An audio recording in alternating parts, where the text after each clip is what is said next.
COMESA, and even AFCFTA, where you'd recall we are also in the Bureau. Easy. I think we're the third vice president of the Bureau.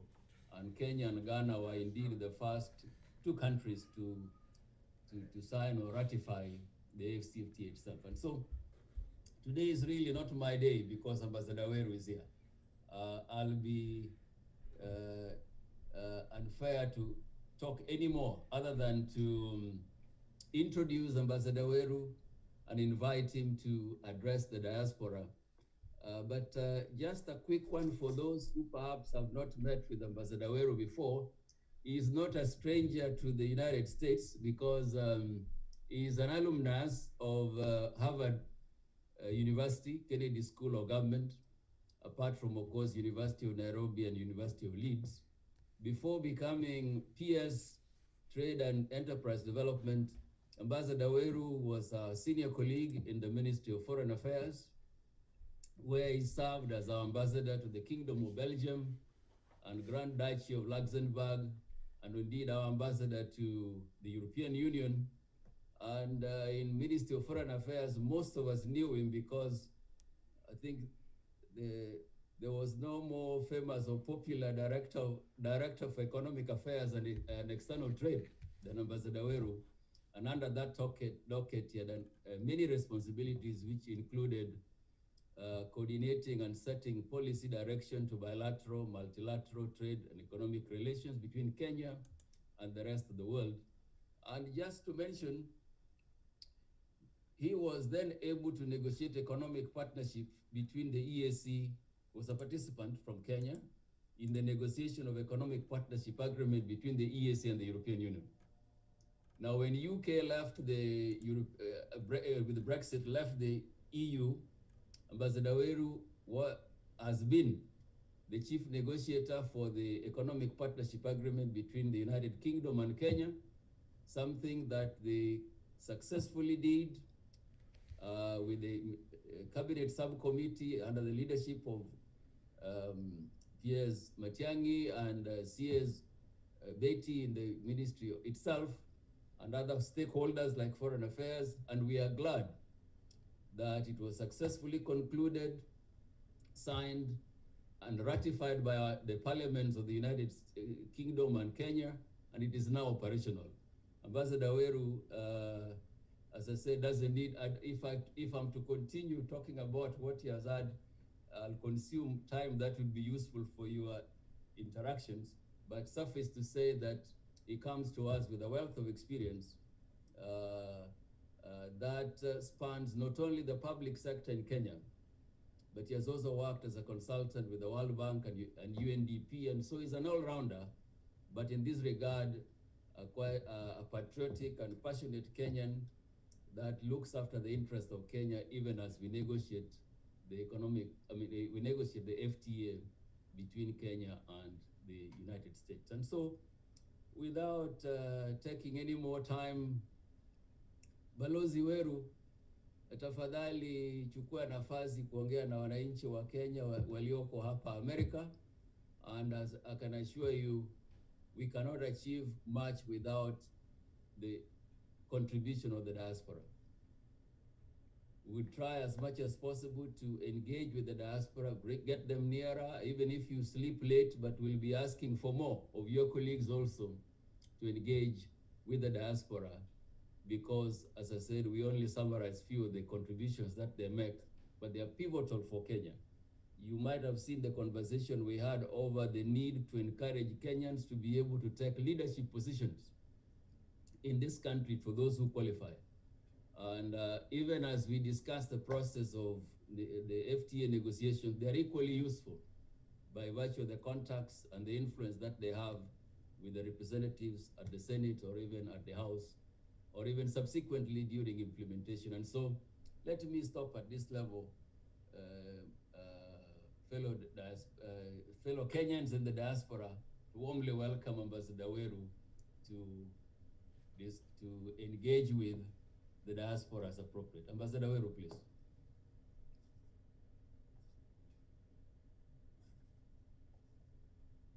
Thank you very much, Your Excellency, Ambassador Amayo,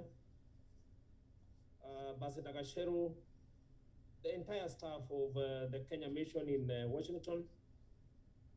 I have seen in the list of participants a number of my former colleagues in the foreign ministry, Mr. Umosa in LA, Kitela, so many, Robert Ngonga, and quite a number of other Kenyans in the diaspora.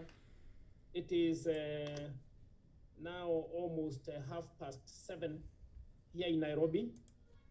I would like to pass warm greetings to all of you and to assure you that despite the challenges, we are struggling to contain the virus, and therefore you should not worry about whether we'll be caught up with a curfew. I had sought a special pass so that I can speak to you from the office. What has happened in terms of Nairobians, when it gets close to the curfew time, they all flock to the roads and cause a great jam. So I opted to remain in the office, take this call, engage with you, reminisce with you, because as Ambassador Amayo indicated, I do indeed have some engagement with the diaspora and with other international agencies in United States over a number of years.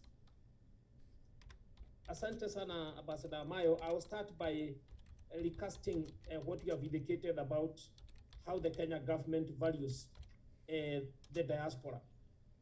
And indeed, I want to confirm, just like what you indicated in the call between the diaspora and the chairman of the central bank, that indeed the remittances, particularly from North America, do form a significant percentage of our foreign exchange earnings. And during these difficult times of COVID, we have seen and appreciated how much support that comes in from our brothers and sisters in the United States and elsewhere in the world. Our topic for today is on the Kenya-US free trade area negotiations. I can say a lot, but I'm going to be a bit brief for the reason that this is a very, very wide topic.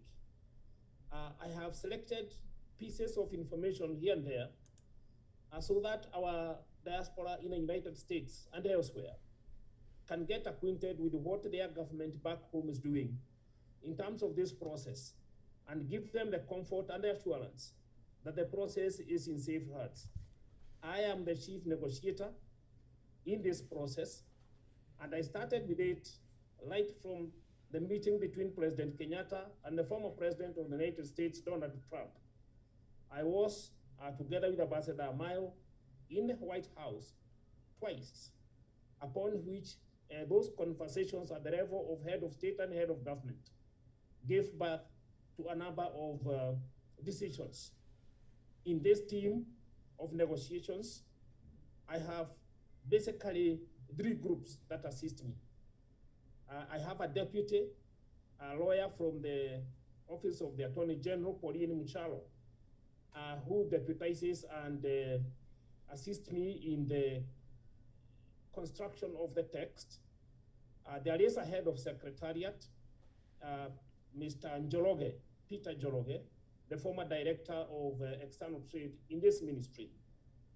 And alongside that, we have some advisors who we brought in to give us some external or expert views to enrich our ideas. We have a very celebrated lawyer in that team, whom I believe most of you may have met if you ever engaged with the Kenyan State Law Office, in the name of Roslyn Amandi. We have Ambassador Nelson Dirango, who himself had a long stint in the Foreign Ministry and in the Ministry of Trade, and had a long stint also at our Kenya mission in Geneva. We have another advisor in the name of Bernard Kagira. Bernard is a long-term consultant who has engaged with the Economic Partnership Agreement from inception, and he handles economic and trade aspects of it. And until recently, we had Dr. Esther Kimani, the former chief executive of the Kenya Plant Health Inspectorate, as our advisor on SPSs and the plant-related issues. Now, in that group, we have a population of close to 170 subject negotiators who are backed up by clusters of experts in their various fields. If you go to our website, you'll be able to see how that construction is made in terms of the areas of negotiation.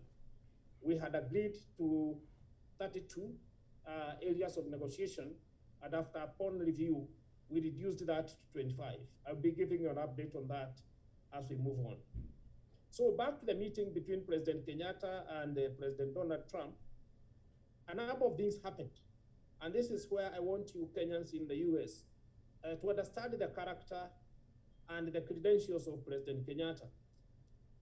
The first thing was to lay a foundation for enhanced diplomatic relations with the United States. So our diplomatic relations were upgraded to strategic level. And in the diplomatic parade, when countries decided to upgrade their diplomatic relations, it means it is not an ordinary diplomatic presence. And I celebrate our envoy to the United States, Ambassador Amayo. He was selected, appointed, and posted there to drive this particular agenda. So when this diplomatic relationship was upgraded, the two heads of government made some decisions. And these decisions were documented in a document that we refer to as the Bilateral Strategic Dialogue, BSD. This bilateral strategic dialogue had 4 pillars. And these are the pillars that today are driving our trade, economic, defense relations with the United States. I can name them for you. The first one is economic prosperity, trade, and investment. That is the first pillar. The second one is defense cooperation. The third one is democracy, governance, and civilian security. The fourth one is multilateral and regional issues. And therefore, a cluster of government ministers at that particular time were given the responsibility of driving each of those pillars. And in the first pillar, the responsibility was bestowed upon the Minister for Foreign Affairs and the Minister for Trade to drive the first pillar. And immediately after that, by then I was in the Foreign Ministry, a system now to bring that into effect was set up, and a working team was appointed. This working team was given the responsibility of exploring whether we can improve the trade and investment ties between Kenya and the United States. This Technical Investment and Working Group, which I will refer in its acronym TIWG, had a series of meetings, and at the end of it all, had a number of objectives. The key ones was to maximize the remaining years of AGOA. And fellow Kenyans, I'd like to speak to the remaining years of AGOA. What does it mean? It means that AGOA, according to the law passed in Congress, has a sunset date of 30th September 2025. Now, between then and the expiry of AGOA, we were charged with the responsibility of maximizing the AGOA benefits specific to Kenya between now and the date I've mentioned. The second objective that we were charged with under the TIWG was to explore ways in which we can strengthen commercial cooperation between the two countries. And this commercial cooperation is of interest to you. I'll give you details later. The other aspect that we were asked to concern ourselves with was to develop short-term solutions to reduce barriers to trade and investment. In terms of developing short-term solutions, we were looking at, one, the expiry of AGOA, and two, the expiry of President Kenyatta's term as per the Constitution of Kenya. And number four, these exploratory talks were supposed to recommend whether it was possible to have a Kenya-United States bilateral trade agreement, and if so, propose a way forward. On 6th February, in Washington, D.C., this group met and thereafter had the opportunity to brief both President Kenyatta and President Trump. It is during that meeting that the proposal of the technical group was adopted at the presidential level, and an announcement was made that Kenya would engage the U.S. and negotiate a free trade area agreement. What followed, therefore, were some reactions by a number of African countries and the Kenyans in the diaspora criticizing Kenya over a number of issues. I'll explain to you how those criticisms stand today. Thereafter, it was agreed that we refine the objectives of each party, exchange these objectives, clean them up, and then set up the necessary architecture for the negotiations.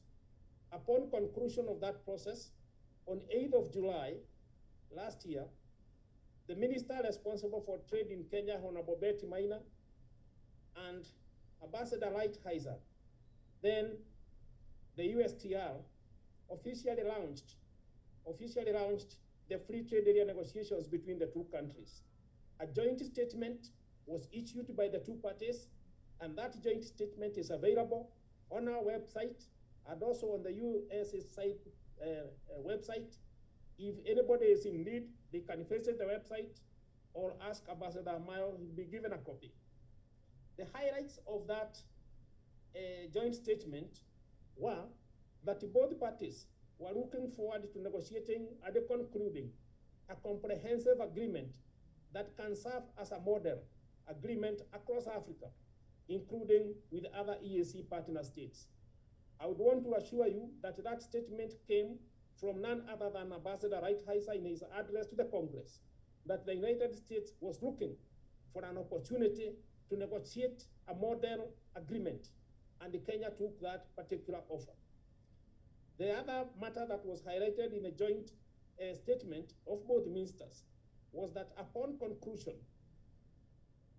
the free trade area agreement would complement, and I want to underline the word complement, would complement Africa's integration efforts, including in the East African community, the landmark Africa Continental Free Trade Area, and in that process, the United States pledged to support the ACFTA to achieve its fullest potential. The third element of the joint statement was that both sides would work jointly to increase and sustain export performance of Kenya to the United States by way of giving predictable guarantees in terms of market access for premium Kenyan products on a permanent basis. You can underline the word permanent basis, and this is as a result of the growth, African Growth and Opportunity Act, AGOA, continuation and progression. The other matter that we looked at in terms of the joint statement was that Kenya would work hand in hand with the United States to attract foreign direct investments that would improve vertical and horizontal linkages in the Kenyan economy. This was a direct negotiation and agreement at presidential level that the government of the United States would encourage American corporations to start investing in Kenya and draw vertical and horizontal linkages, not only with Kenya, but with the rest of Africa, as I indicated earlier. And the other point that we agreed in the joint statement was that both countries would, on a strategic cooperation framework, provide assistance and capacity building in Kenya with the aim of maximizing Kenya's utilization of AGOA trade benefits for the remaining years, And this is something that is currently underway. Both sides are exploring the potential for additional capacity building so that both sides can increase the benefits of AGOA. In this particular case, members of the diaspora, I would like to request that after this call, you do everything within your powers to engage Ambassador Amayo so that he can explain this further to you in terms of how and the process upon which we are working to lay down the foundations for increased investments, especially from the US coming this week. The other matter that we agreed in a joint statement was that both sides would work closely to intensify the efforts to bolster commercial cooperation under the bilateral commercial memorandum of understanding that was signed in June 2018. This bilateral commercial memorandum of understanding was signed between the Americans, and the Kenyan side was led by the former Finance Minister Henry Rotich. This laid the groundwork. This laid the groundwork for American companies to select active sectors upon which they would start their journey towards investing in Africa and in Kenya in particular. And these sectors identified in a June 2018 memorandum included energy, health, digital economy, infrastructure, manufacturing, and agriculture. And finally, in a joint statement, both governments committed themselves to a successful outcome that would make workers, farmers, and business people in both countries more prosperous. More prosperous. Therefore, having agreed and released the joint statement, we went ahead and published Kenya's negotiation objectives. These are available in our website, www.trade.go.ke. If you go there, you'll find the negotiation objectives that were approved by the cabinet of the government of Kenya, and those were the ones that are guiding these negotiations. But I would just select about 5 or so items or characteristics of our negotiation objectives that you would obviously wish to hear a bit more about how we are going about it. First is that the Kenya government did commit itself to negotiate a free trade area with the United States that is WTO compatible. WTO compatible, that will allow application of special and differential treatment. For those of you who have some knowledge about trade negotiations, special and differential treatment is a very powerful tool of WTO that tends to favor developing countries. It compels developed countries to give certain preferences to developing countries in a manner that is ascribed in law. In that case, we agreed to negotiate a WTO-compatible agreement that applies itself to the rule of special and differential treatment. The second matter, and of character of these objectives that we set upon ourselves, was that the FTA would be an instrument for economic investment and trade development. It would be an instrument for economic growth, investment, and trade development. So if that FTA does not serve that purpose, then we don't have any business negotiating further. Number 3 was that this free trade area agreement would respect, and you can underline the word respect, Kenya's commitments at multilateral, especially in WTO, continental, this is the Africa Continental Free Trade Area, regional, and this includes the East African Community, COMESA, and the tripartite FTA, and other bilateral levels, that agreement would respect Kenya's commitment under the agreements and the instruments that I've just mentioned. And also that this agreement, if negotiated, would cover another item that is very important in WTO parley called substantially all trade. Substantially all trade. And finally, noting that it's only Kenya that is participating in this as a member of the East African community. A window would be provided for any other party that has ratified the East African Community Treaty to join. Any other party that has ratified the East African Community Treaty is free to join these negotiations at any time, And for this, Barroso and the diaspora, I would like to indicate that in the agreement that we have negotiated, concluded, ratified, and deposited on the EPA between UK and Kenya, we have a very generous clause on accession that allows other EAC partner states to join in as and when they apply to both the parties. So, having taken you through our key objectives, and this is kind of a marking scheme, it's a marking scheme, so that at the tail end of this process, Kenyans, and including you included, can come back and ask, did you negotiate a WTO compatible agreement? It is for you to make that judgment, and then we'll be able to tick or cross that box. Did you negotiate an agreement that would promote economic growth, investment, and trade development in Kenya? It will be there for you to see. Did you negotiate an agreement that respects Kenya's commitments at multilateral, continental, and regional levels, and other bilateral levels? It is you, Kenyans, that will be the judges over this matter. Did you negotiate an agreement that preserves and builds on the AGOA market preferences? Meaning, will that agreement be better in terms of the access preferences that we are getting at AGOA? It is all there for you to check and see. Did you negotiate an agreement that covers substantially all trade? It is for you to judge. And finally, did you allow other East African community member states to accede to this agreement as and when they feel like? You'll be there to judge. And that is why we have, as a government, as a ministry, published and downloaded the negotiation objectives on our website so that we can continue engaging. Therefore, what we have begun was a series of consultations, identification of the areas, as I indicated. Initially, there were 32. We have compressed them to 25, and we are negotiating on the following areas. Agriculture is one of them, cross-border trade in services, financial services, goods, market access, intellectual property, sanitary and phytosanitary measures, small and medium-sized enterprises, technical barriers,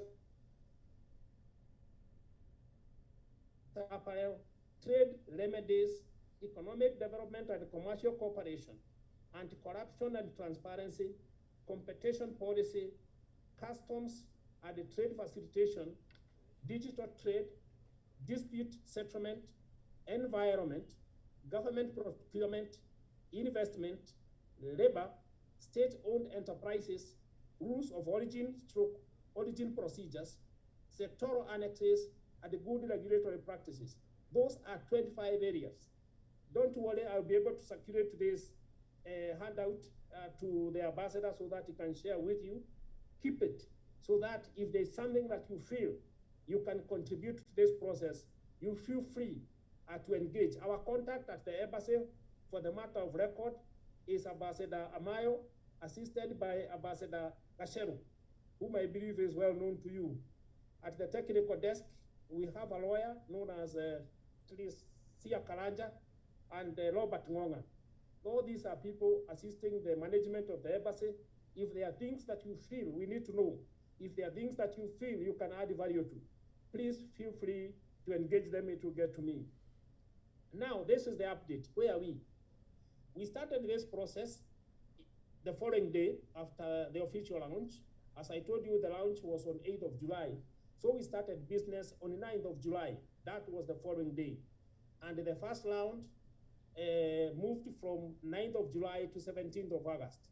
The aim of this round was to introduce the negotiating teams and the team leaders to each other, break the ice basically, and interrogate and understand the negotiation objectives, seek further clarifications and better understanding. This went on smoothly. The negotiators were able to know each other by name. We acquired the technology, acquired the negotiating space, inducted our own negotiators all the way. And as Ambassador Amayo indicated, we have an architecture within the Kenya government At the top, we have a cabinet committee chaired by the chairman of the National Development Implementation Coordination Committee, Dr. Fred Matiang'i, which reports to the president. We have another level of principal secretaries chaired by the PS Adam Matiang'i, Dr. Kibisho, and there I am the main updater in terms of progress reporting. And at the negotiations technical level, it is me and the deputy chief negotiator and the head of secretariat who run the show. At the conclusion of the first round on 17th of August, we took a break to clean up and improve on the respective texts. And we commissioned the second round on 21st of October. And this second round ran from 21st of October to 10th of November. You understand that around November, there were elections in the United States, and we made a pause to allow the negotiators to participate in the elections. By that time, we had gone through each other's texts with a view to understanding the proposals from each party. During the second round, the parties were able to consider the following 11 chapters. Agriculture, small and medium enterprises, technical barriers to trade, sanitary and phytosanitary measures, cross-border trading services, telecommunications, financial services, trade remedies, textiles and apparels, goods market access, and intellectual property. 11. So we have another 14 to go. When we post these negotiations on 10th of November, we allowed the Americans to go and vote. After that, things happened, and you are very much acquainted with what happened.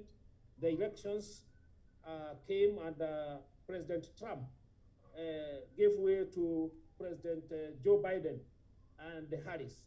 So the new administration has been settling down, and therefore the third round has been affected by the coming into office of a new team. Therefore, we had proposed, had the regime of President Trump continued, would have kicked off the third round around December. That was not to be. But what we agreed in the background was to continue on our side, to sharpen our text, to consume advice, to consume proposals, to look at how the rest of the world is treating the United States, especially with its major trading partners in Asia and in Europe. I don't want to name any country, you can guess who I'm referring to. And as such, we have been following. When Ambassador Catherine Tai was nominated as the new USTR, we were happy to note that she herself is a trade negotiator.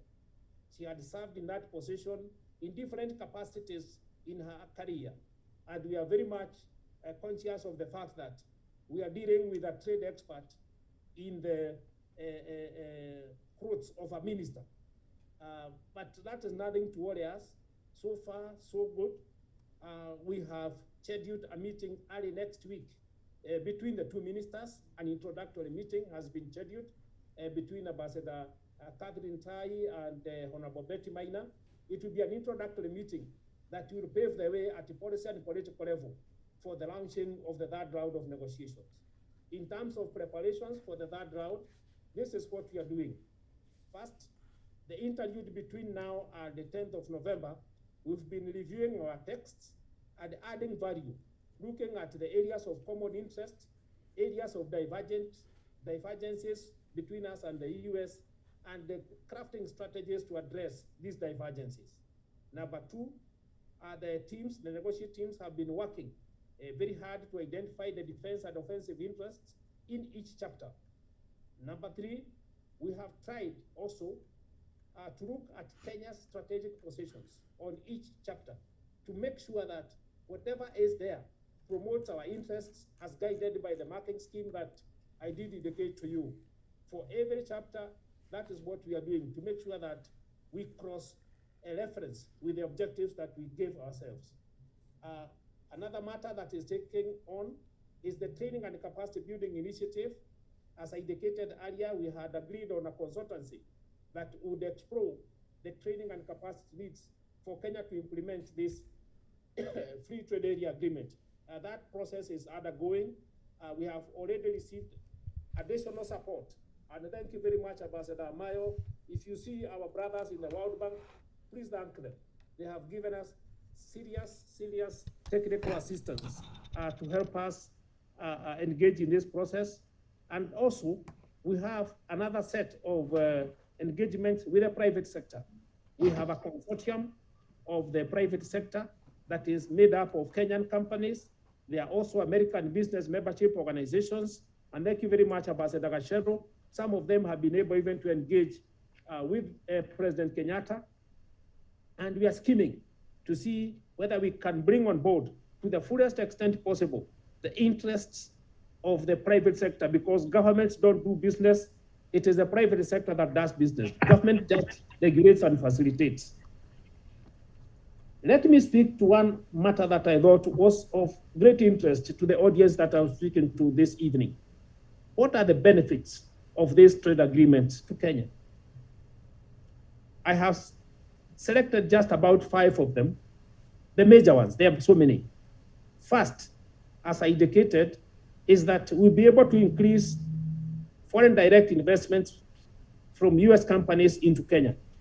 And speaking directly to this, there was a proposal given that American corporations start making their way to Africa through Kenya. We looked at that and saw an opportunity that American companies like to follow regulations. That's what we found out. If you have a mechanism that is a bit formal, American corporations will look at that formal instrument and make their decision at the board level, whether the country in consideration is a safe destination for their shareholders' funds. And Kenya has certainly does fit that bill. Number 2, increased market access.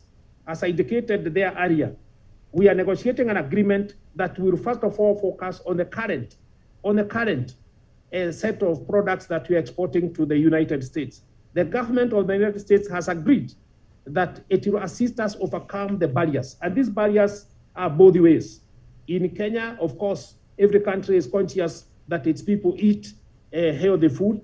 So we are undertaking a serious civic education exercise so that our farmers can apply the right chemicals on the food products that end up in the United States. The other one is also to address the market barriers in the United States itself, because most of the companies in the United States order their products from other originating countries, particularly those that are close by. So we have that political and diplomatic opportunity to increase the market access and basically develop an early harvest of our farmers, our industrialists to benefit with this. And between now and 2025, of course, everything that we export to the US will be duty-free and quota-free. The other benefit that I would speak to is technology transfer. We have seen in our own lifetime how these agreements have been able to transform, particularly in terms of technology. Previously poor countries like Costa Rica, and upon setting up of American technology firms, a serious economic transformation took place in Costa Rica. I'm just using Costa Rica because it is a case you can find on the web. And I would encourage those of you who are scholars to look at the transformation effect. In fact, today, at the beginning of the FTA between Costa Rica and the US, they have now transferred themselves beyond what they were expecting. It is one thing that we intended to copy.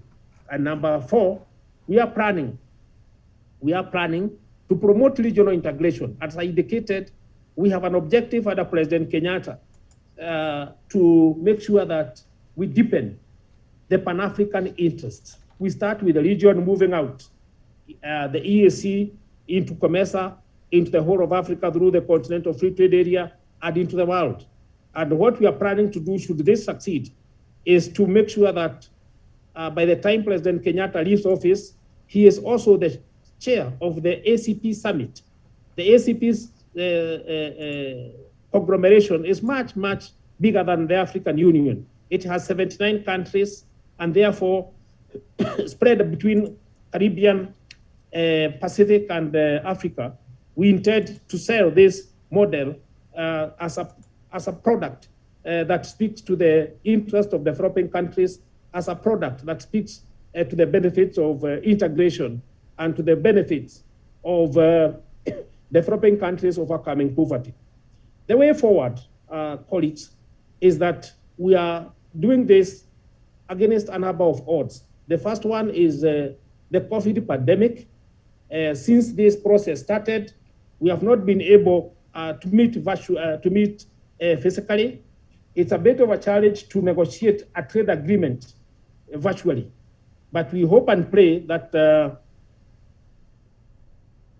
when we get the vaccinations and the infection rates go down, we'll have an opportunity to have a face-to-face sitting, either in Nairobi or in Washington.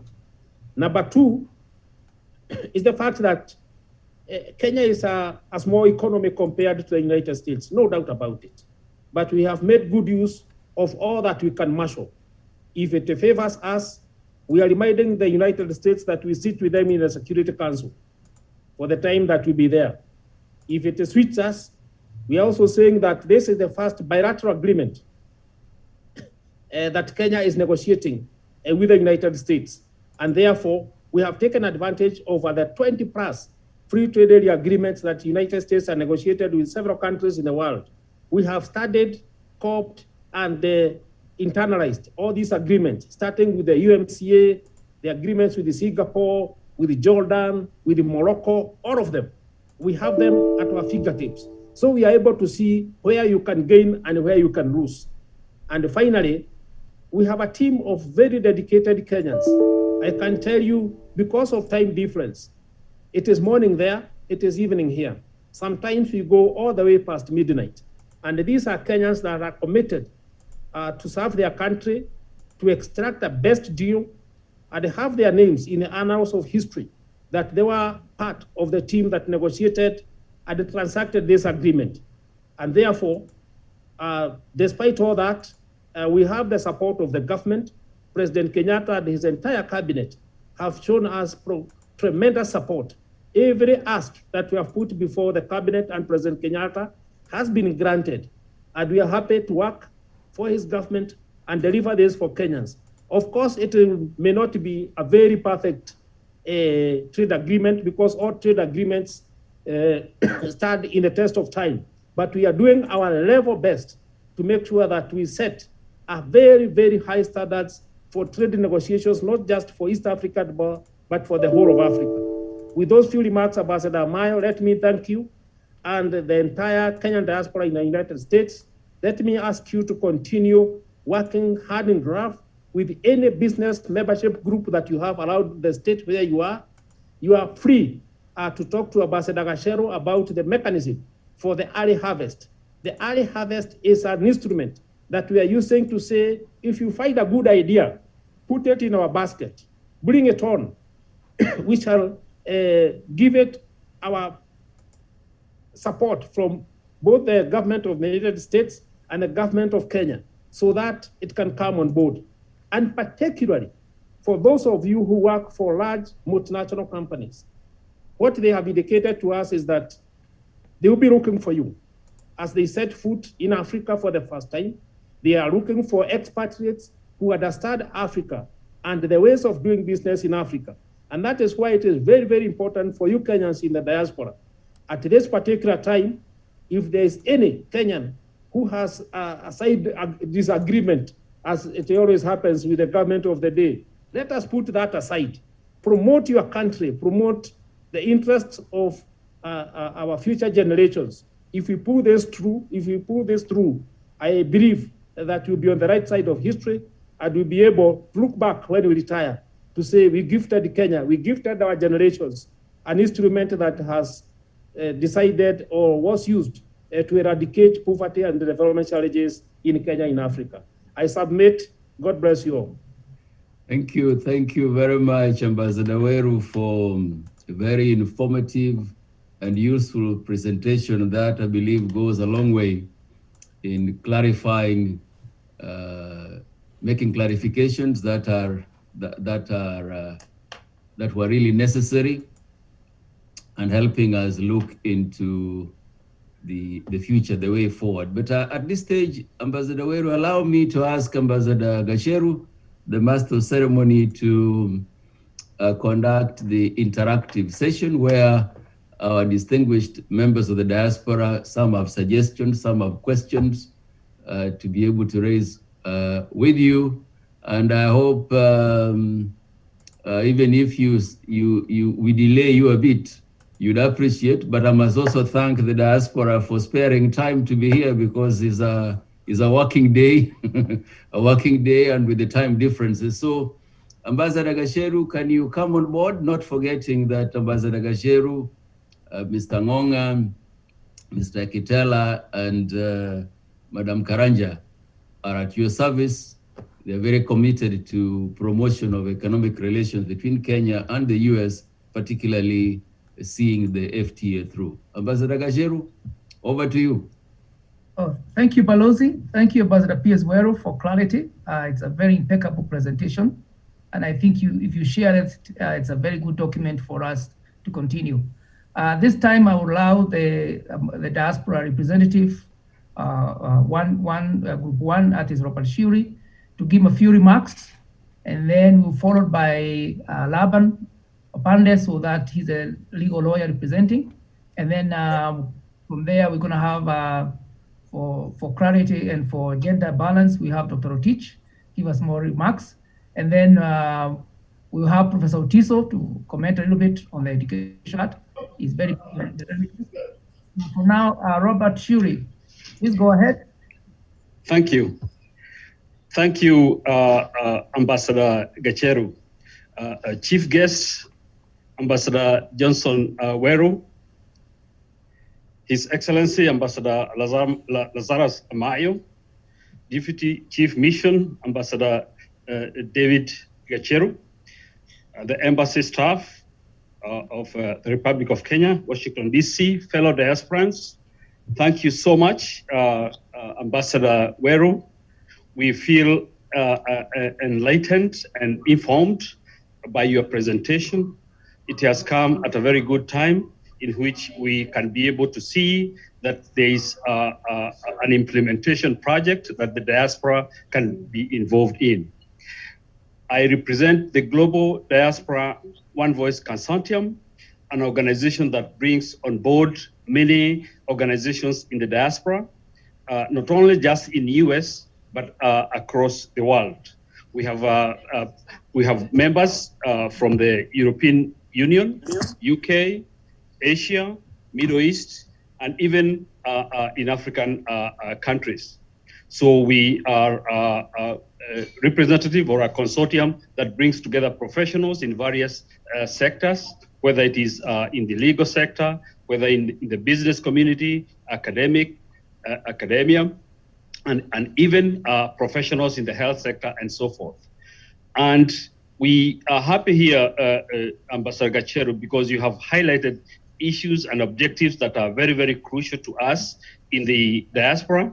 And we feel that we can be able to participate as individuals and also as collectively as organizations. So I think this has been a good presentation for us, and we look forward more to the implementation stage, where we shall engage each diaspora individual or organization to participate fully for the benefit of our country, Kenya, and even our other African neighbors. So I think I don't want to take too much of your time. Again, is to thank Ambassador Amayo and Chief of the Mission, David Gacheru, for working with the diaspora very, very well whenever there is any opportunity. Our embassy in DC has transformed itself to be closer to the diaspora, and that is it's affording to be able to be closer to us, to engage us, and also to look forward to supporting the various initiatives that are there to bring development to our people in Kenya and also in the African countries. So with that, those few remarks, I want to thank you again, Ambassador Weru, and we look forward actually to providing you more help that you may need from us as a diaspora. We know that a lot of us in the diaspora have some inside information that may help you here and there, and so we have formed ourselves a team within the Global Diaspora One Voice Consortium that can be used by your team to further the mission that you have. So thank you so much and look forward to meeting you soon. Thank you. Thank you very much, Robert. And this time we're going to allow Laban Opande. He represents all the legal fraternity in the United States. He's president of a very large group of Kenyan lawyers in the United States who can practice on both sides. Unfortunately, he's in Nairobi somewhere. There's a blackout, but he's on the phone and he can join us for a few remarks. Laban, are you ready? Yes, Ambassador Gacheru, thank you very much. Yes, I'm in Nairobi and it's a lockdown, so I do fully understand what Ambassador Johnson Weru said, that with the lockdown, it comes some challenges. But I appreciate being here. I hope the signal is good enough that you all can hear me. And if not, then please signal so that I know that I'm not speaking to myself. No, you are very clear, very clear. You're very clear, sir. Very well. Thank you very much. The other thing that you forgot to do, Ambassador Gacheru, is that I felt slighted that you only invited my brother Ralph to pray. I kept wondering why I was not invited to pray, but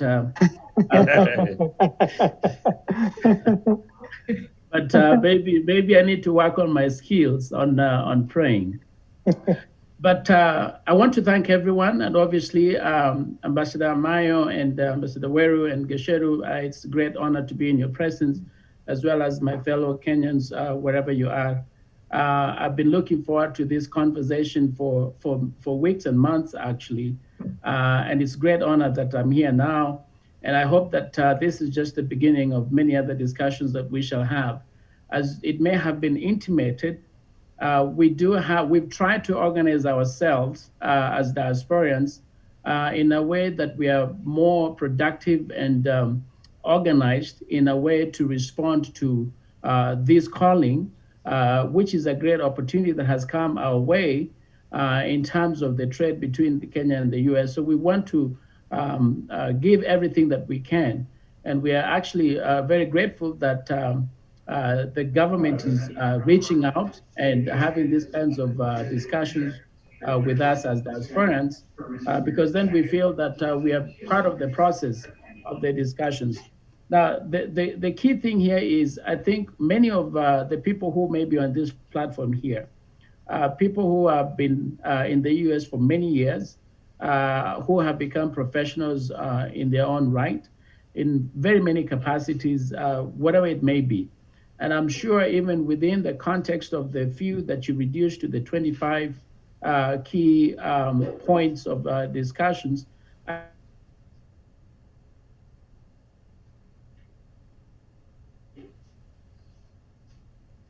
we're losing you, Laban. Ambassador Weru, I thought you were introducing 5G. To allow Laban to continue.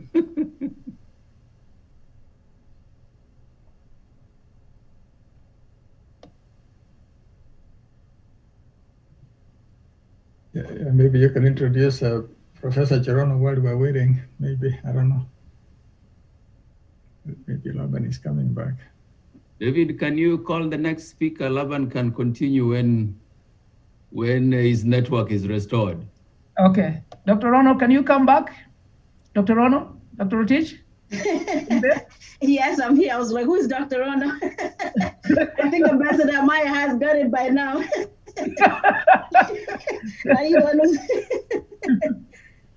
Thank you so much. I appreciate this wonderful, wonderful meeting. Your Excellency, Ambassador Mayo, thank you so much. Your Excellency, Ambassador Weru, Excellency, Ambassador Gacheru, embassy staff, shout out to my good friend Betty Goa, who is there, and all the staff who do an amazing job there. I want to thank you for this wonderful meeting, Ambassador Weru. That was very informative. I really appreciate you've really shed a lot of light to what we did not know, and very informative. And also, this being a Holy Week, I want to wish all of you a happy Easter. I know Laban wanted to pray, but you can pray because it's Holy Week, so all of us can pray at your own time. So I'm here today representing KESA, Kenya Studies and Scholars Association. I also represent KESIT, Kenya Students in Diaspora, Warrior Women and Youth Consulting, which is also registered as Women and Youth Limited in Kenya. I also represent UNESCO and KCFA, Kenya's Christian Fellowship, One Voice Diaspora, among other organizations. So I do want to thank you for, I want to thank the government, the US government, for working on this FTA agreement. I want to thank the Ministry of MED, that is Industrialization and Enterprise Development. They've done a great job under the leadership of my good friend, Betty Maina, and Ambassador Oweru, and of course, C.S. Matiang'i, who's been working together on this to ensure that there is reciprocity in the process, which I think that was one of my questions. But from listening to your presentation, I can see that there's that you're doing everything to ensure that there's a reciprocal access to everything that we are doing. I think, as you said, we're in a very good position because Kenya is a first. We have a lot of firsts. We are the first sub-Saharan country in Africa to do this. This also came at a good time when Kenya was elected to serve as a non-permanent member of the United Council. And I'm mentioning this because I know Ambassador Mayo played a key role to that. So kudos, Ambassador Mayo, for the role that you played to ensure that we're in that position. And then, of course, with the fact that we've initiated the first direct flights from the US to Kenya, I think that is going to really boost our this FTA agreement. So I want to thank you. I think it's mentioned all the advantages. It's mentioned the progress and what has been done. Ambassador Weru, please allow me to ask you a lot of questions. You don't have to answer all of them right now. My first question is, you've shared all the benchmarks and everything, and this is really great. My first question is, of course, I hope you ensure that there's reciprocal access to the products and services. I think you've addressed that. The next question is, what cushioning mechanisms or trade remedies do you have in place to ensure that African farmers or Kenyan farmers' products American products do not dominate the Kenyan market? Given that it's going to be a free trade access right now, we may run into a risk of where Americans will bring a lot of their farming products and therefore creating a lot of competition for the farmers in Kenya. Of course, we know that in developing countries and in LDC, that is least developing countries, 60% of farmers are women. So again, I would really want to ensure that we have those cushioning mechanisms in place or trade remedies to ensure that our farmers are not put at a disadvantage because now the US can bring in all their wheat, their coffee, whatever they can bring in that place. The next question that I have is, what plans do you have in place to build capacity for Wanjiku and Cherop and other domestic private companies, especially those owned by women and youth, to ensure that they have equal access? Because from reading your statement, you have government investment. So how do we ensure that the government investments do not take over and the private or small SMEs do not have access to that? My next question is, one of the things that you've mentioned is to reduce public corruption.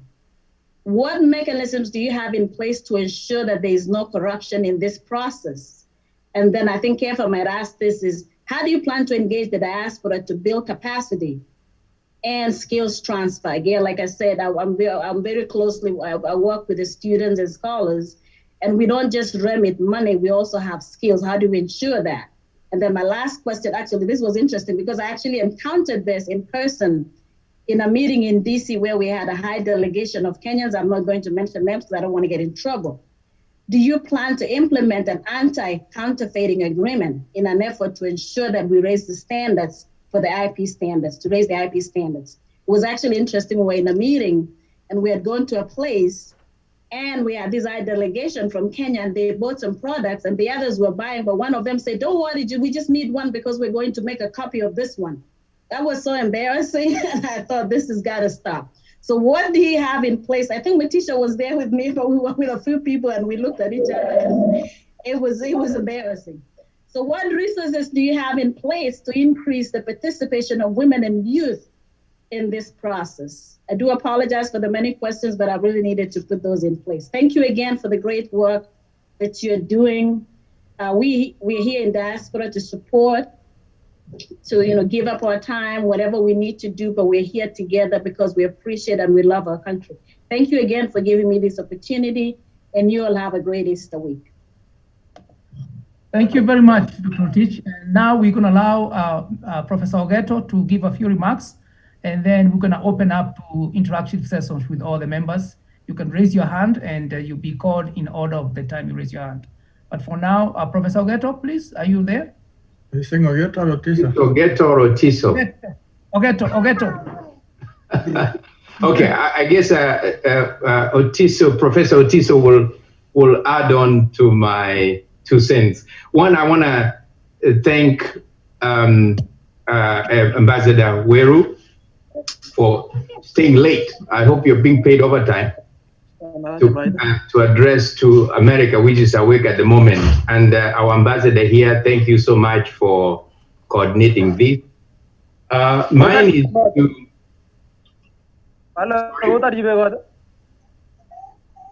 There's somebody in the background. I don't know who that is, but I just want to say thank you also for all Kenyans who have actually dialed in from here in Illinois. I know there are quite a number on call, and some of our friends from neighboring states who are part of this engaging discussion. I think you have provided an avenue for the diaspora to directly engage for the first time in negotiations between Kenya and a government such as the United States. So it's very exciting. A lot of you were asking why the Nigerians or Nigerian Americans got involved in the Obama administration. Is because they are the only ones who actually came at the forefront. Very much wanted. What I'm going to ask and challenge my fellow is to get organized and working with the embassy closely to develop a database of what areas are you skilled in, so that when the government is actually seeking out to get help or get skills, they are actually available for something like that to happen. So I'll be more than happy to work with the ambassador here, and any of you may be interested to realize such an opportunity, so that at the end of the day, this knowledge drain can become a knowledge gain for our community. I have been doing business in the travel industry over the last maybe 25 years. And one of the most interesting pieces I've kept on asking myself why is tourism is one of the main foreign exchange earner for the country. But the Kenyan government, which should not be the tourism business, should make a great deal of investment in the road infrastructure or just a transport network, because we work so hard to bring all these travelers to Kenya. And it's so embarrassing that Masai Mara, which is one of the most visited parks in the country and in the world, has not had vehicle, roads that you can drive there comfortably. So that's one area that I'm really keen to know whether trade negotiations do include that, taking into account that Kenya Airways is now flying directly into New York, and how that kind of arrangements will end up enhancing, the overall economic gain for the country. So I'll stop there, but again, I'm very, very delighted that you've given the community here an opportunity to participate. And one important thing is that we have a lot of Kenyan Americans, Kenyans who have become American citizens, that actually can make this process easier in reaching out to the U.S. Congress, whether it's the Senate or the House of.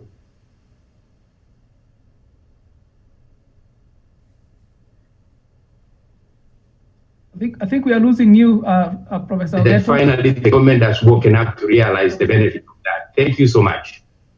Thank you, Professor. Professor Otiso, please go ahead, but also please note you'll be giving the thanks remarks in the end. But just a few minutes, and then the next person is going to be Peter Miner, Ben Kioko, and John Utele. There's a person with Galaxy Note 9. I don't know the name. You need to change your names and give us who you are. But for now, Professor Otiso, please. Yeah, I'm going to make mine very brief in the interest of time. Thank you, Ambassador Weru, for your presentations, and all the other ambassadors that are present, all protocols observed. I just wanted to reiterate maybe one or two things very quickly. Number one, ambassadors, you talk to our colleagues in the cabinet all the way up to the president, please remind them that we still need formal structures that can allow the diaspora to transfer skills to Kenya within the confines of the Kenya diaspora policy. It's been launched for 5 years now. We keep hearing that the government is doing something, but actually that is a big area that we are lacking. We thank the government for the formal structures in the area of financial remittances, but we desperately need the same apparatus when it comes to skills transfers. And a number of us, including myself, have proposals in government for those types of things. Number two, I'm very concerned about our limitations when it comes to AGOA, as I indicated in the chart. I did a review of Kenya's utilization of AGOA for the African Capacity Building Foundation in Zimbabwe in 2018.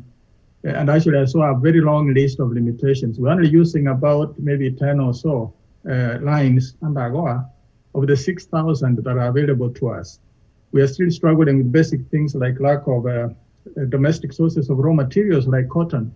So we are now importing cotton from Tanzania and other countries, which means that the value addition that is happening in the country is actually very small. About the only thing we're benefiting mostly is the labor that we are getting in the export processing zones. But as we also found out from the research, even the labors, the wages that are paid in those facilities are actually quite low. I'm especially concerned about working conditions for women and children. And those are things that I hope will be improved very rapidly, even as we start talking about the FTA. So I know that you mentioned that we are trying to maximize AGOA up to 2025, but I'm obviously wondering whether in fact we'll even be in place by 2025 to substantially increase our utilization of AGOA, given the limitations that we already know. Very poor transport infrastructure and those types of things. Number three, and complementing what Ogedo said, I was expecting to see transport. When you mentioned telecommunications as one of the negotiating areas, I was hoping to see transport there. And I'm especially concerned with our over-reliance on transport financing from China. I know that the US is trying to finance the road from Mombasa to Nairobi, but I was actually hoping that we would diversify our financing of transport infrastructure so that actually we can build it and roll it out much faster. West of Nairobi and maybe Naivasha, it's not going to be that easy to actually make our products competitive if our transport systems are as antiquated as they are. So that's actually an area that perhaps either you are assuming that it's involved in all of the things that you have listed, or perhaps you can expand your telecommunications sector to also include transport development and financing. The last thing I wanted to mention is obviously what I think has been mentioned here many times is obviously to see how formally the diaspora can be involved in these negotiations, and hopefully we'll be able to contribute in that regard. But I thank you at least for educating us on many of the areas that are indicated here. So I'll keep it brief and leave it there so that maybe other people can also have time. Thank you. Thank you very much, Professor. Brilliant, again, presentation. And I'm glad the clarity of your questions and your work. And it's an honor to have an open communication with you. I'm sure Ambassador Weru will have very clear answers for your questions. Peter Miner from CEO GeoNet, kindly go ahead. Good afternoon, everybody. And thank you so much, Ambassador Mayo, for this forum, for inviting us to come and deliberate on the free trade area agreement that Kenya is getting engaged into with the United States of America. I would like actually a simple question. It's simple, but so key. One is, do you plan on creating a registry of companies that are intending to invest, American companies intending to invest in the US, in Kenya, and vice versa, kind of a matchmaking kind of database or clearinghouse at the embassy? That will make the diaspora be very able to participate, because you can just shoot it up in a forum and you can see hands being raised up and people coming up to be able to help you. One, for example, we've been investing in telecommunication. GeoNet has been in Kenya since year 2000. Even before we had fiber, we had VSATs linking up the country. And we have a huge diaspora customer base, actually, especially on our mobile application called GeoSafari.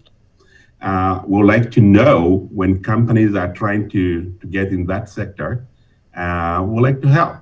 We have had a lot of involvement on the ground in Kenya. I can see Moses Ikiela is here.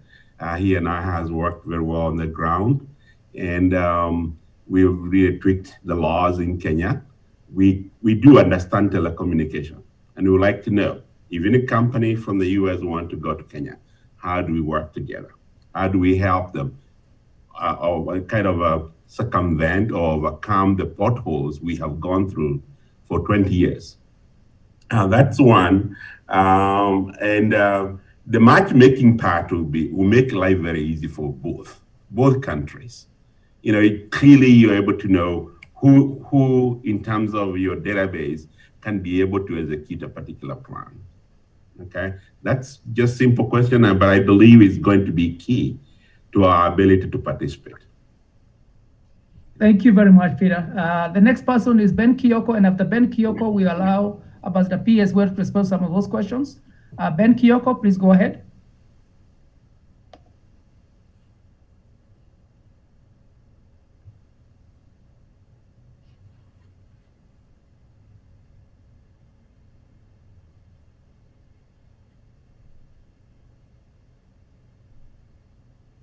Ben, are you there? Can you hear me? Yes, now we can hear you. Yes. Okay, very good. Well, good afternoon, Your Excellencies, Ambassador Mayo, Ambassador Weru, and Ambassador Gacheru. My name is Benson Kaswe. I represent the East Africa Chamber of Commerce, a 15-year-old organization that has been promoting trade and investment between US and East Africa here in Dallas, Texas. So I was delighted to hear about these trade negotiations between US and Kenya, which I'm a little bit aware of since I've been involved with the African diaspora quite a bit. Your Excellency, Ambassador Weru, I invite you to participate in what we're doing. I think our Ambassador Mayo has been to a conference before, so has Gacheru. So we hope that in the coming years, you'll be able to come, this year actually, you'll be able to come to Dallas and kind of address this particular topic to many of us.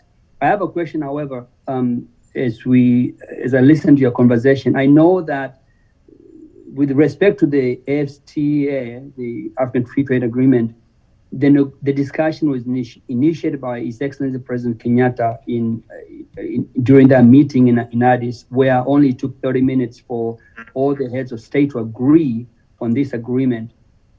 Some of the concerns I've heard people discuss and highlight are such that, how is this US-Kenya trade negotiation going to affect the other African countries, given that the agreement by FTA suggests that we Africans negotiate as a team, not as an individual?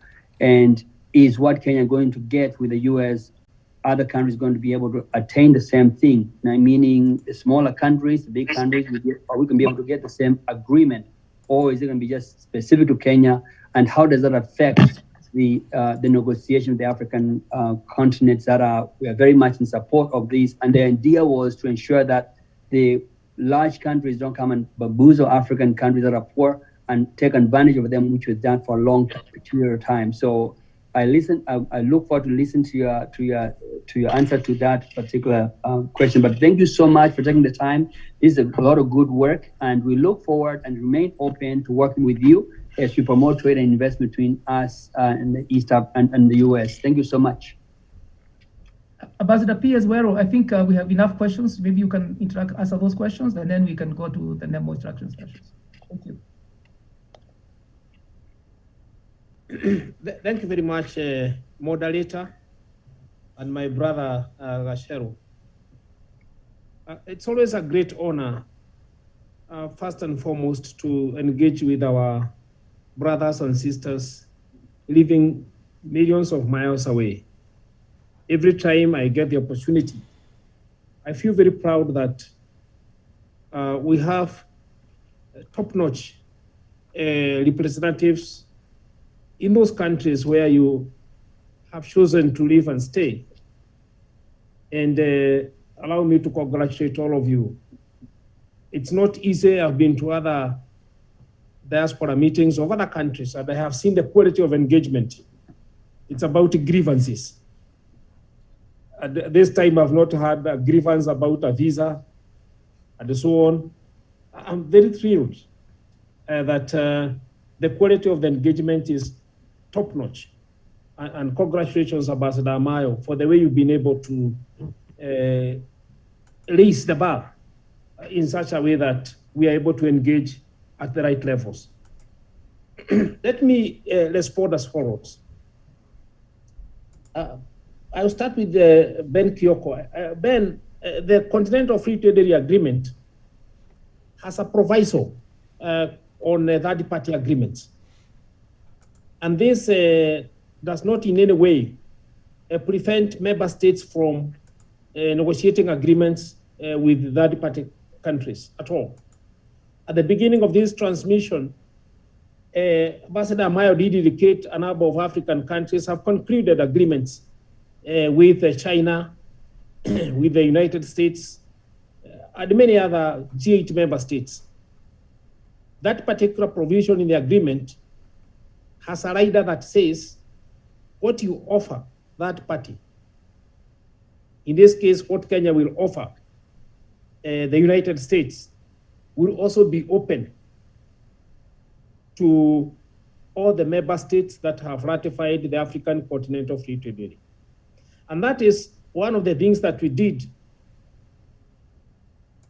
underline in our initial exploratory talks with the United States.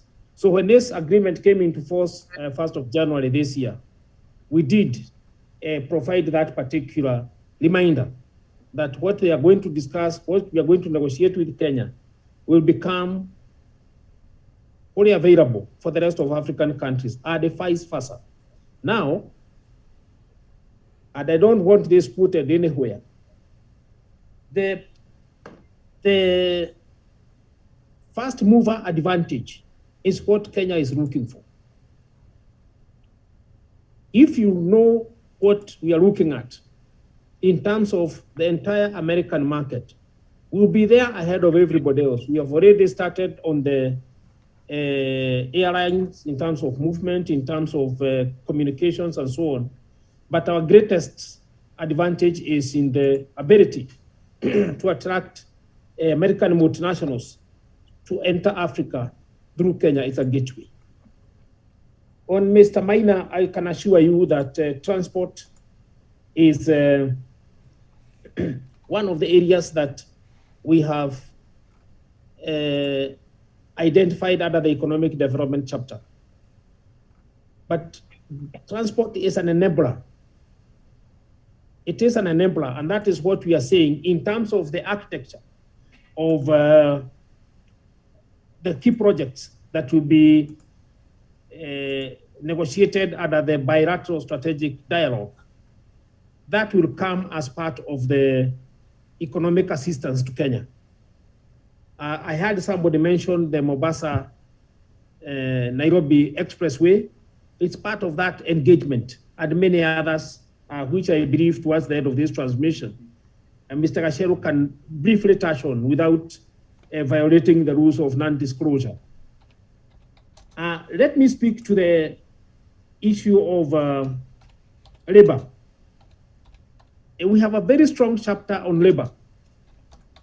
And as you know, labor issues are negotiated under the ILO. What we have discovered to our surprise is that America is lagging behind in a number of protocols. Kenya is very, very far ahead. So in the negotiations, it is us who are pointing out there is this protocol you have not ratified. There is this provision, this provision. We don't have any negative listing in terms of children and women violations. The only thing that we are fighting here are a number of civil society groups that are trying to attack some of our foreign investors, and we are handling that in terms of inviting any press from those countries to come to Kenya and make an independent audit of these allegations. Otherwise, from the US, we don't have any American corporation facing any challenges on issues related to children or women or human rights violations as such. In terms of the diaspora engagement, generally, this forms the first step. This forms the first step. And what I would encourage you to do, as was suggested by one of the speakers, was to create a registry. And that registry, if Ambassador Mayo can agree, can be driven by Ambassador Gacheru. We would like, at the earliest possible opportunity when we have the formal launch of the third round, to create now a parallel system where Kenyans working and living in the United States engage with all those other groups that have been lobbying us to engage with Kenyans. I am talking here of the Atlantic Council, for example, the American Chamber of Commerce, and all these groups that have been knocking on your door, Ambassador Mayo. Every time we meet them, I would encourage that all these Kenyans be notified, because they are our first line of engagement. And we have told them, before you come to Africa, before you come to Kenya, speak to the Africans in the US. They'll be able to educate you, to build capacity on the opportunities for doing business, the challenges, and how to overcome some of these. And one of the greatest selling points that I would like to interest you, members of the diaspora, is the issue of energy. Most American companies, particularly during the time of President Kibaki, they used to ask for a power reserve of about 250 megawatts. I remember asking the then PS for energy, do you have a power reserve of 250 megawatts? He said, no, we don't have, because if provided that, the entire country would go on a blackout. Today, we have an excess power reserve of over 1,000 megawatts. So any company that would wish to set up themselves here are free to do so, and all that data, all the incentives in the law will be provided by the embassy, especially on the special economic zones and on the EPZ. We have set out for them to come and do their business and create the opportunities that we are looking for. In terms of the limitations for AGOA, Professor Otiso, this is what I would like to share with you. All the African countries, Kenya included, have not performed well under this prescription. And remember, this is a facility that allows duty-free and quota-free market access for sub-Saharan African countries into the US. But the US standards are very, very high. Every time you make an attempt, you find that there's a barrier that prevents you from getting there. And when we realized this, what we did was now to request the US government to help us overcome these barriers. And they have responded positively. They are increasing our capacity in KEFIs, they're increasing our capacity in KEBs, so that our products can match the US standards. And I am happy to report that we should be, in the coming year, report some considerable increase in the current range of products that we are sending to the US as a result of overcoming that particular technical barrier. But the rest of the African countries are doing so badly in the sense that they are not able to overcome those technical access barriers. And therefore, we pride ourselves. We have, other than apparels, we are sending flowers, vegetables, fruits, and so on, and which are products that we have a greater comparative advantage. On the issue of somebody said that we are working late at night. Yes, it is true. In the current administration, the government has abolished allowances for civil servants. Therefore, I cannot say that I'm doing pro bono work. I must admit I'm well paid. But what really drives me is the call to duty, the call to service. I would have offered to do this during working hours, but I have decided to engage with you I love my job, and what we are paid here really gives us the motisha ya kuendelea mbele. Let me indicate on the issue of tourism. The road to Masai Mara has been done. Come and visit your country. But you know, this is a piece of a puzzle. It starts all the way from JFK, all the way to Jomo Kenyatta International Airport, all the way. What the government is doing is basically to invest 1 gig at a time, 1 gig at a time. If I would update you today, we do even have flights landing, small aircrafts landing in Masai Mara, and many other things.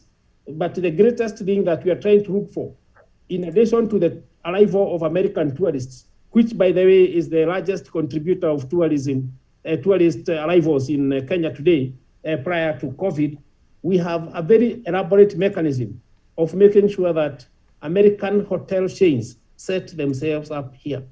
We have quite a number of them that have established themselves in Nairobi, doing great business, and we are great that prior to COVID, business was building. And once COVID goes, I believe you'll be part of that marketing enterprise that will divert the tourists away, particularly from the islands around the US, into Africa and specifically into Kenya.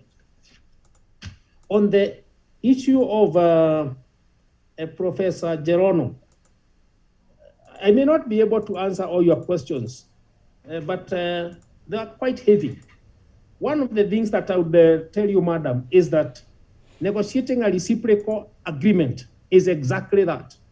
You have to allow a bit, and they also have to allow a bit. But one of the things that we have made very, very clear is that we have a list of sensitive products and sensitive services. If you check the agreement which we negotiated with UK, we have a list under Annex 2D, and that agreement again is available in our website. You can check Annex 2D. We have close to over 1,800 tariff lines which are protected. And among those tariff line products are what we consider very, very sensitive for Kenya. Things like agricultural products, dairy products, fisheries, and so on. Those ones will never allow us government that American dairy products can enter Kenya. They would basically wipe out our dairy farmers. We cannot allow them to export coffee here or tea. It's not going to happen as long as I'm the chief negotiator. So we have given that political assurance to Kenyans that dumping will not happen. We have also, if you wish to basic aspects of trade remedies, we have a law that was passed in 2017 by the Kenya Parliament, the Kenya Trade Remedies Act. And in that act, it says very clearly, if a particular product comes into the country and it causes an injury, under that act, we can impose some relief measures. And by the way, even in the current negotiations, we have a chapter on trade remedies. We have made it very clear that one of the operating instruments is the Kenya Trade Remedies Act and the many other acts that go alongside with that. The same thing to do with anti-counterfeits. We already have an anti-counterfeit authority which is operationalized, and by good luck, it is domiciled in my ministry. And what we are doing is to make sure that counterfeited products upon arrival in Kenya are destroyed. If you have been checking in the recent past, I think in the last 2 months, the ministry has destroyed quite a bit all over the country, in Eldoret, in Mombasa. We have destroyed all those goods that have been captured. And now we have integrated the port and the customs systems so that we can flag out any counterfeit products that are making their way into the country. On the engagement of diaspora skills, let me speak to this. One of the things that we are negotiating in the services chapter is how to approximate qualifications. If we make our way, and this is one of the chapters that we have not really touched and we hope to do in the third round, is to make sure that either way we can have mutual recognition of qualifications. If it means amending our curriculum, we shall do so because we are the party in need. So that education certificates, if you are a teacher, a nurse, an engineer, a doctor, you can automatically qualify to work in America according to the regulatory agencies set there by law. So it is one thing that we have opened conversations on. Help us, please, because it is one area that we believe will be the first beneficiary for expatriate Americans in quotes, making their way here in the major projects, either in health or in energy, in infrastructure. You'll never be able to come here. And I can assure you, we'll be able to treat you as such because you have qualified to be so. What we are asking is, as you speak to these corporations, that they help engage with the ambassador in Washington and his team so that we can break the ice at the earliest possible opportunity. On the issue of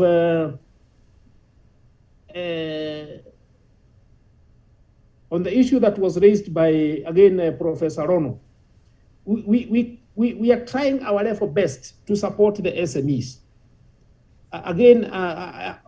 Just by sheer happenstance, the government of Kenya has established the Small Micro Enterprise Authority, MSEA, which is ADAMI. And one of the things that we did in our exploratory talks was to visit the university, Howard University in Washington. It has a small business faculty supported by the Small Business Authority. And we did agree that we were going to approximate.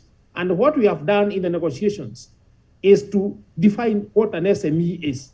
A small, medium enterprise in the US is a big corporation in Kenya.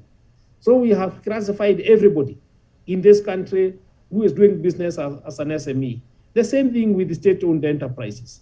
So we have arrived at a kind of a designer definition of this, and we are trying now to say the products of these particular SMEs will be upgraded and given preferential tests of entry into the US market. And therefore, the takeoff of Kenya in terms of export of non-agricultural products starts with the SMEs. And most of you, if you have a spare dollar, that is where to start. We are going to make sure that the technical assistance that we are going to get in this process, the capacity building will be deliberately biased towards the SMEs.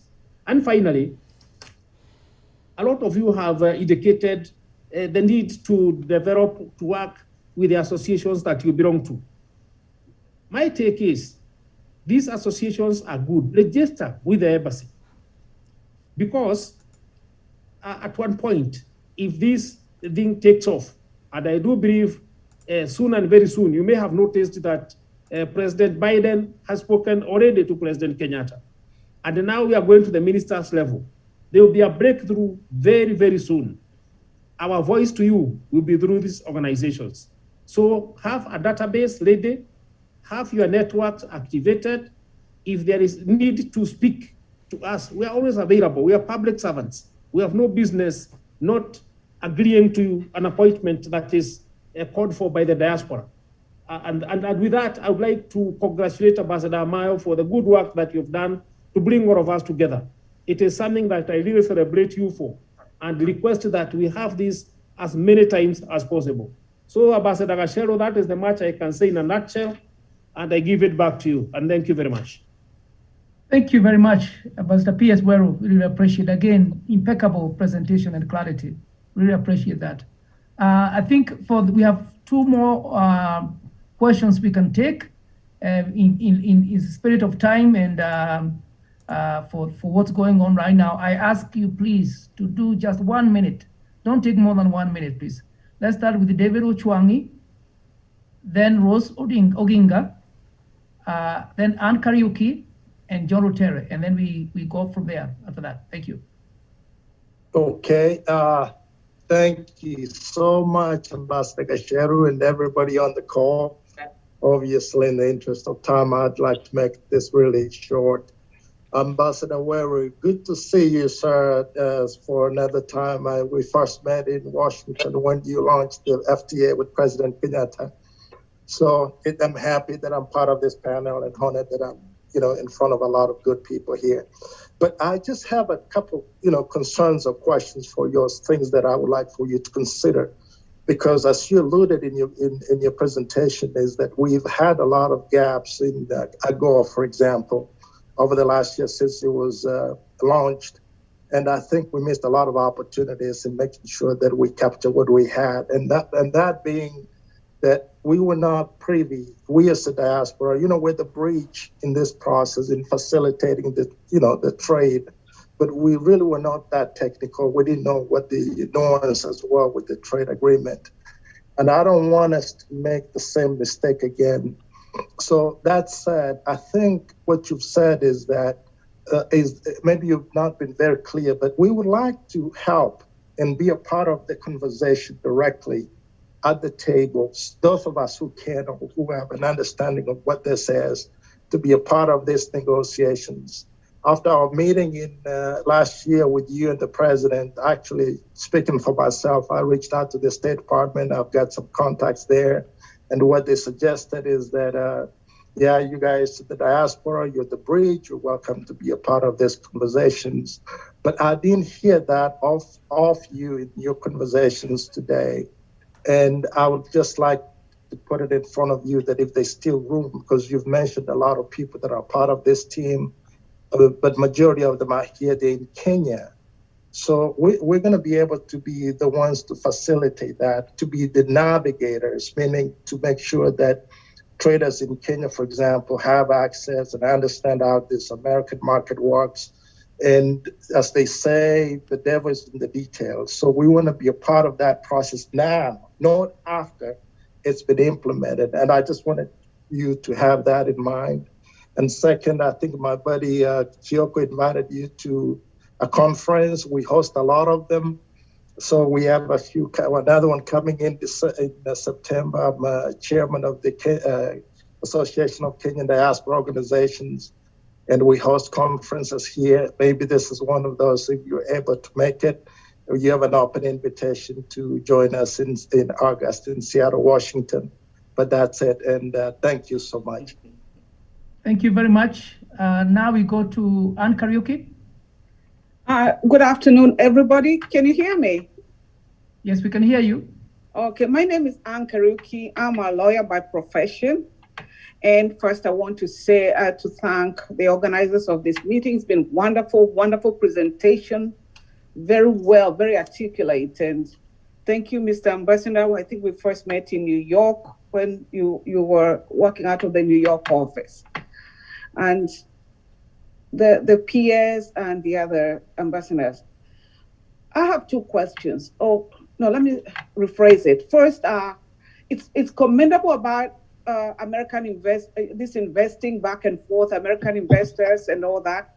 But I have one problem, lack of follow through, because right now I'm in a very embarrassing spot because I used to bring counties here so that we can have businesses like we have a coffee with a county here with one of the towns here between Kiambu County and that town, and everything is in place. In fact, the current Attorney General of Pennsylvania, when he was the chair of the county, oversaw that project. That is in limbo. It's very embarrassing because there's no follow through because sometimes personal interests take over county. So I could discuss that at a later time.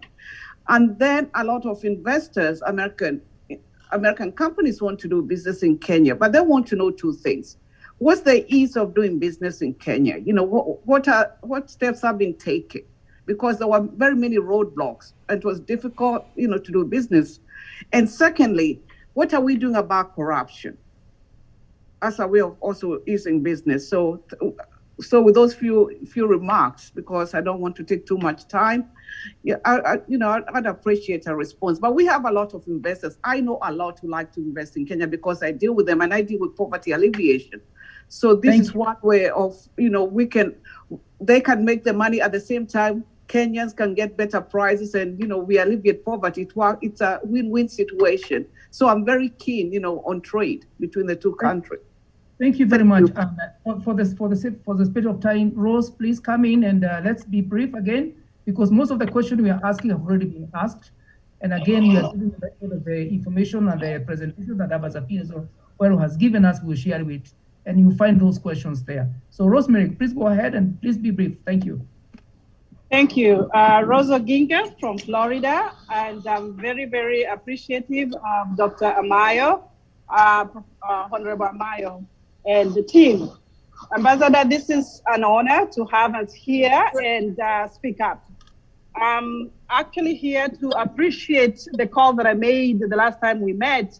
It was answered so fast, unbelievable. So thank you for reaching to us, the common man, and we feel like we're at home already. So your services are felt by the little man. I have a charity program known as I Hope, which deals with students, and we are collaborating with another organization which is called Confidence Elevate. And we are concerned about the students at this time that they are closing school. Hence, we are offering classes, and we would love to bring many. So those who are on this forum, please pass it on. I Hope and Confidence Elevate are giving students from ages 8 onwards to do the web design and coding. We have students through Confidence Elevate that finished Form 4 and had jobs. So let's have the students be engaged here in the US as well, because we do both areas, so that they are able to be helped at a younger age, college level, high school. So I just want to say thank you again for this opportunity, and I'm looking forward to give the best we can, because we have been given more by Kenya as a whole, and now it's our time to give back. Giving back is from the heart. So we call upon all the organizations who are doing charity. Let's focus on the future young generation. I put this to you, give me only 1 more minute. In last year, 2020, I was fortunate enough to work with the locals, over 26 counties, the whole of Kenya, working on lockdown pregnancy by the teens or with the teens. And it was heartbreaking that these kids did not have an option. Hence, I hope Confidence Elevate is coming in to capture that and allow students to be engaged. So I will be looking forward to work with the personnel that is dealing with that, so that we don't lose these young people. We need them. Finally, I'm not sure whether it was spoken about, housing, which is a very huge project of our president, Kenyatta Uhuru. We do have containers that are made to be houses in a cheap way. I know some people are doing it in Kenya, but I have a personnel that is working on it here that would love to build Kenya and grow Kenya and all that good stuff. Thank you so much. Thank you, Rosemary. The next person Rose is Oginga, not Rosemary. Thank Rose. Sorry, dear. Sorry.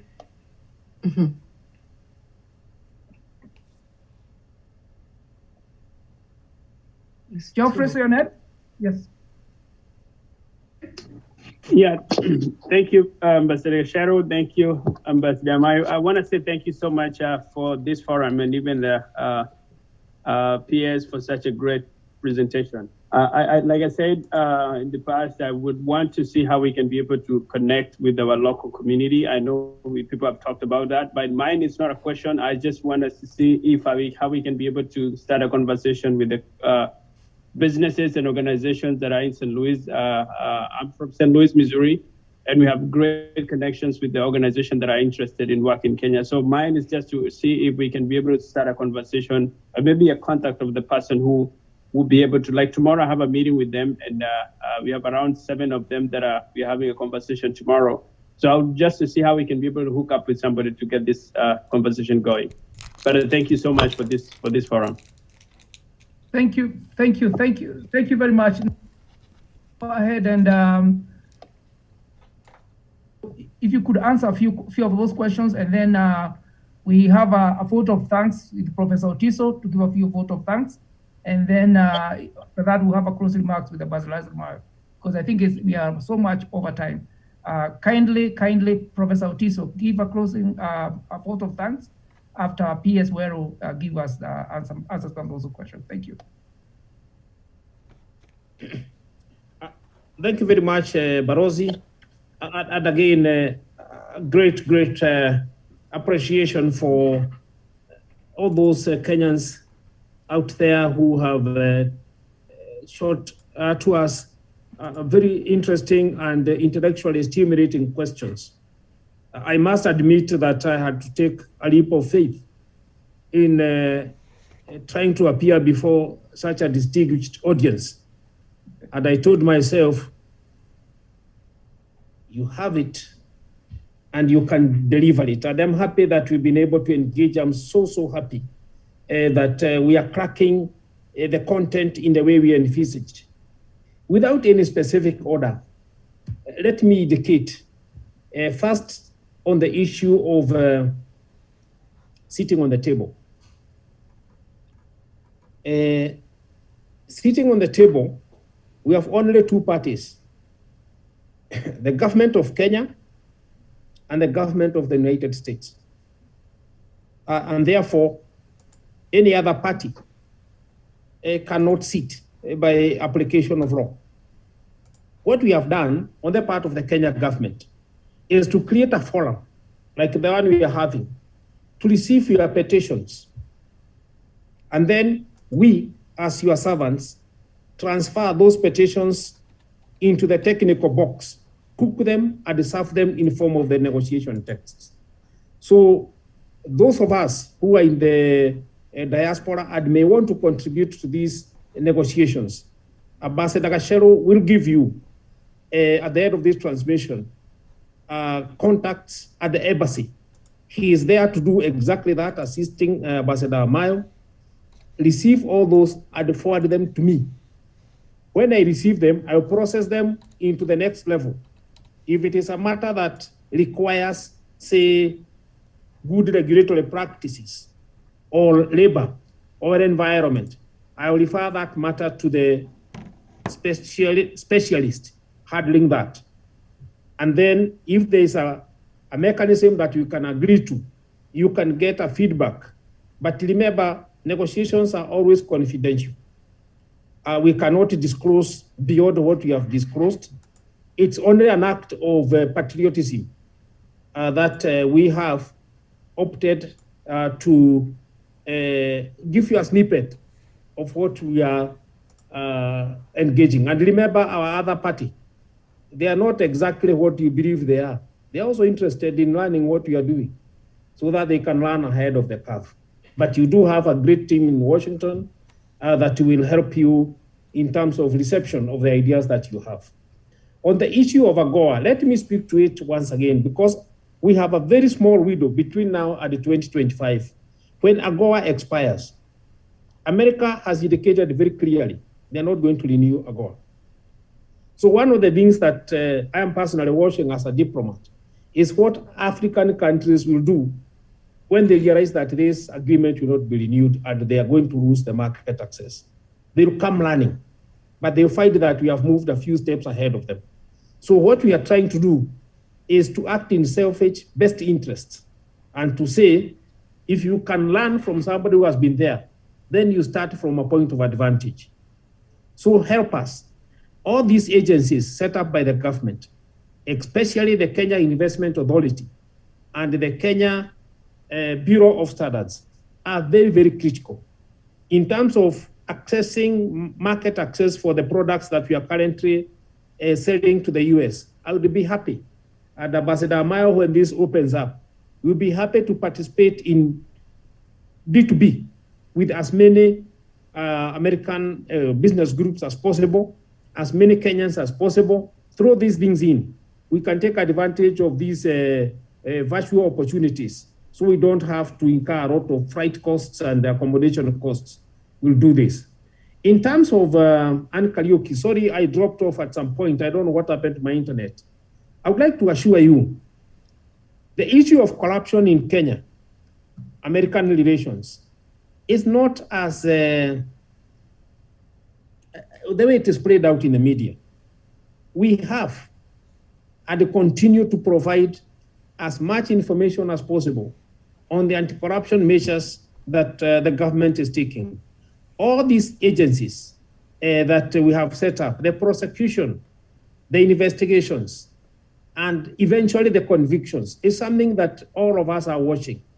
The challenge that we have is that every time corruption happens in the developing countries, it is made to look like that is the only diet that we serve. It is something that we have spoken to in the UN. There is also corruption in America anyway. So we cannot be made to look like we have a diet that we serve on all these countries. We have done our level best, and we continue to do. And I can assure you, in terms of our record, we fare far much better. But there are some criminal elements and corrupt elements in the system. Their days are numbered, and I can assure you that when those conversations come, refer them to Ambassador Amayo. We have made it very clear, even American nationals that have been caught up in the corruption web in Kenya, we have reported them back. So it could not hold conversations on the way forward. And American companies have, to the best of my recollection, been given a satisfactory response at the highest level in terms of the business environment in Kenya. The World Bank itself has registered a very credible index on the ease of doing business, and we are doing very well. We are currently now at level 56, and we hope to move even higher in the coming appraisal. On housing, I would indicate that one of the challenges we are having in the housing sector is the economic downturn, because we had set up the Kenya Financing Mortgage Corporation, which was guaranteeing the foreclosure of any house that is affected by failure to renew or to service the mortgage. However, anybody who is interested can go to the Ministry of Housing website, clicking to Boma Yangu, you'll be able to see the housing products that are there. But on the higher scale, in terms of public sector housing, all those projects are listed there. Engage your American counterparts if you can. And if they are serious, Gachero has come from Kenya recently with a group of a few of those investors. I believe they were well taken care of, and they are going back to seal a couple of these deals. So Kenya is open for business, and you remember what to say.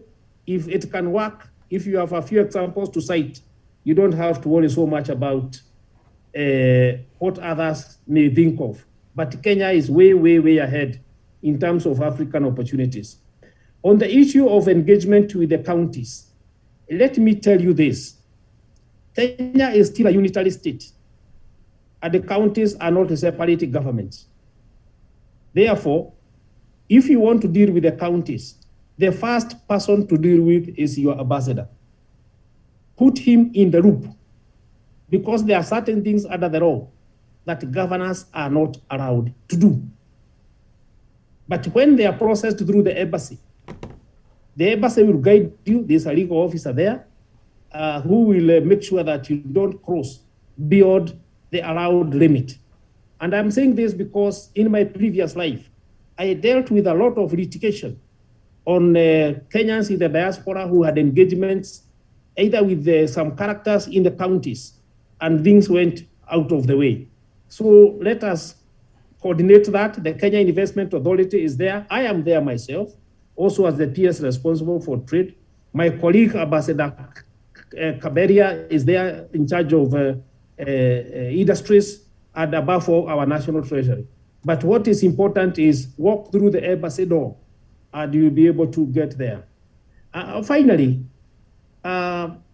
we do have quite a number of issues that we cannot ventilate properly in this particular forum.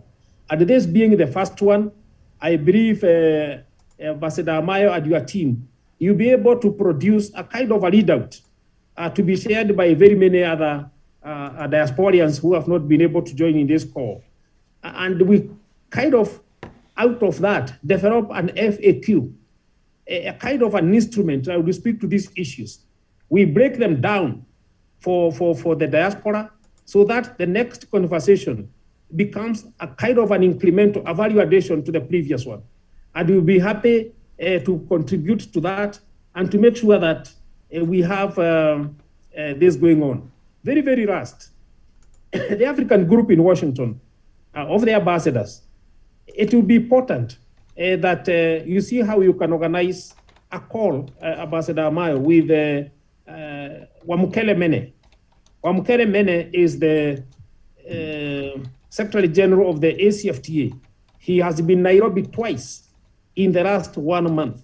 And one of the things that brought him here was to get Kenya's blessings to speak to the issue of our negotiations with the United States. He met President Kenyatta, and we were able to open that conversation. So if he can, for the first opportunity, engage with the wider African diaspora, and the members of this call, you make sure they are there, then they would be able to lead by example, shooting the right questions or answering the questions to their fellow Africans. It is an opportunity that would create a great move, a great wave in Washington to speak to the African ambassadors about where American-Africa relations are going. And we are watching very closely how they prosecute this agenda in the other 4 pillars that we talked of: defense, we talked of counterterrorism, we talked of regional issues. All these are what drives Kenya as a leader in Africa, as a leader in multilateral aspects, and for our membership in the UN Security Council. I want to stop there, Ambassador. I would have said more, but in the interest of time, I hope this conversation continues. Thank you very much. God bless you and have a great evening. Again, Ambassador Wairo, thank you so much for clarity and impeccable presentation and answer your questions.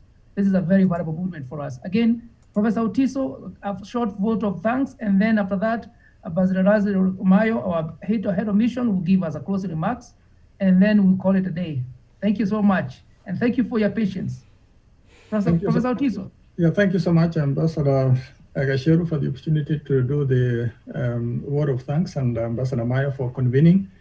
We appreciate the opportunity to meet with you and all the other guests that are here. Ambassador P.S. Well, thank you so much for a very educative and informative forum on the Kenya-USA FTA. I must say that I'm very encouraged and inspired by your presentation and your team's work. There are so many questions that actually you've addressed that were unclear to many of us. At least we know how to engage going forward. I also want to take the opportunity to thank my colleagues who are on the call for making the time to be here in the middle of the day. We've been here for 2.5 hours. That's quite a sacrifice. And we thank you that you are taking the opportunity to educate yourself and then take these lessons back to your various communities across the United States. Ambassador, where was I finished? The mutual recognition of skills is something particularly I know that I'll be able to help with because I'm working on the same here in the state of Ohio, but that's something we can follow up on a little bit later on. So in conclusion, I'd like to request that we keep the discussions going. And with that, Ambassador Amayo, I hand it over to you. Thank you. Balozi? Thank you very much, Professor Tizo. We have gone beyond what, almost 50 minutes more than the time we'd earlier thought we'd be through by 1:30, but it has been a useful session. I don't wish to add anything more. Thank you very much, Ambassador Weru. And thank you to the diaspora for sparing time on a working day to be able to join us in this conversation. And this is just but a beginning. We are looking forward to more of such meetings with the Kenyan authorities. In fact, I've seen Dr. Moses Kiara in our midst. I think next time we'll also arrange for him to have a session with you as the managing director for Kenya Investment Authority. There are questions that would be useful if he was able to answer in a session of this nature. But time allowing, we'll also arrange, ikiwezekana, to engage with our ministers or PSs as long as they're able to stay slightly late at night to reach you as appropriate. Time has gone. Mine is to say thank you very much. And till we meet again, Mbarikiwe. And I wish to thank the three ladies who are able to take the microphone. Anne Karuki, Rose Ogenga, Professor Cherono Rotich. And please, next time, don't attempt to change Professor Rono's gender. She's Cherono. Rono. He just did it. Rono is a man, Cherono is a lady. So, yes, amen. kwa haya machache, Mungu awabariki. Thank you very much. Na Mungu ibariki Kenya. Thank you. And God bless you. And Gasheru, thank you for the good work. And not forgetting my other members of the team who are very committed. And congratulating Mr. Ekitela, who has just been promoted, is now a full minister and a director. Teresia Karanja, who has been promoted as assistant director, now the first counselor on legal matters. Madam Pasti Leshuta, promoted also to secretary. And not forgetting Robert Monga, who is our new trade attaché and is very active, working closely with him. I thank you. Thank you. Thank you, Barosi. Thank you. Yeah, thank you. Pole sana. Next, you can now have late dinner. Thank you, Balozi. Asante sana, Balozi Amayo. Thank you. Pastor Nandirangu, I can hear you. Thank you very much. Ni mzee wa kazi. Also. Thank you, Balozi, for good work. Thank you, Dr. Churi. Asante sana. Asante Balozi from Chicago. Thank you for the